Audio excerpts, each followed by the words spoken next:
I think a lot of times we get caught up in this cycle of trying to make it in the film industry.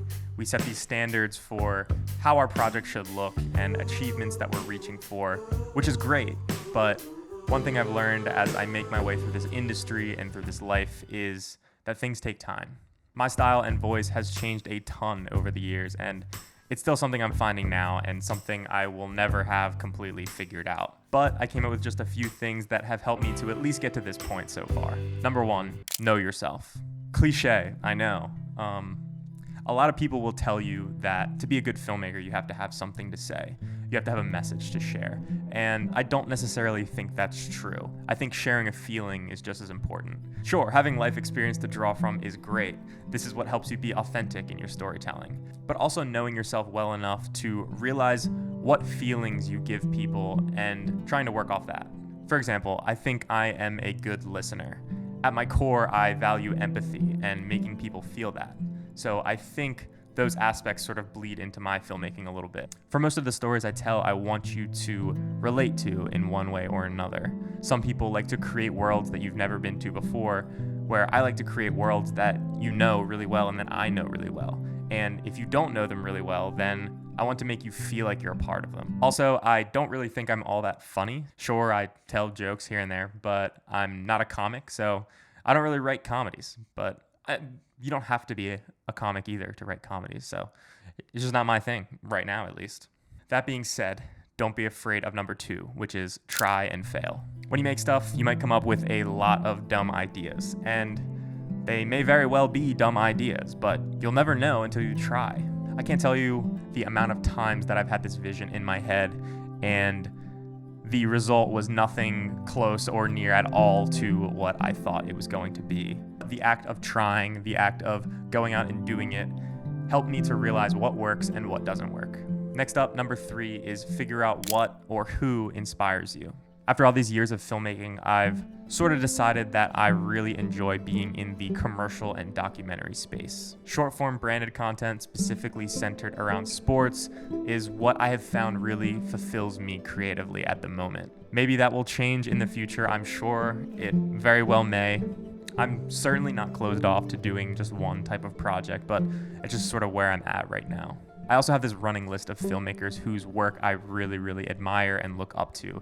These are people that keep me going and keep me hungry to get better and better every time I make a project. Just to name a few, guys like Danny Gewirtz, Carlos Stigliano, Eric Floberg, Steven Schultz, Nur Niaz, Michael Medaway, Nolan Gross, Danny Corey, Paul Myers, and Solomon Lighthelm. I also think that list changes as your taste changes. To be quite honest, I have had the privilege of knowing and meeting a couple of those guys towards the top of the list. So maybe that adds a little bit of bias, but that's besides the point. I used to really look up to more travel filmmakers like Sam Kolder and Taylor Cut Films. Of course, these guys are still unbelievable at what they do, but as the aspirations in my work changed, so did my inspirations. And that just comes with watching stuff. I think everybody's sort of journey through inspiration will change, and you'll always draw back from people that you really admire. And it's interesting kind of how your taste changes. And again, that just takes time, and it takes watching things. It takes consuming and studying the art that you are a part of. Vimeo, YouTube, commercials on TV, watching actual shows and movies, or whatever it is that you're interested in. I think consuming the art that you identify with will really help to mold your style and taste over time. That leads me to number 4 on my list, which is make stuff, but make it your own way. I think the beauty of having so many sources of inspiration is that it helps you to not just flat out copy someone's idea. Sometimes when you look up to somebody so much, you just want to make the exact same work that they do. But I promise you, finding a way to make it your own, make that work, but make it your own way, be unique, and find some way to differentiate yourself, to make it your own, is so much more beneficial in the long run. Listen, no one is ever going to be 100% original. Everyone takes inspiration from somewhere, someone, something. So definitely do that, but try to make it yours. It all goes back to developing as a filmmaker, and like I said, it takes time. Which brings me to my final point, number 5, trust the process.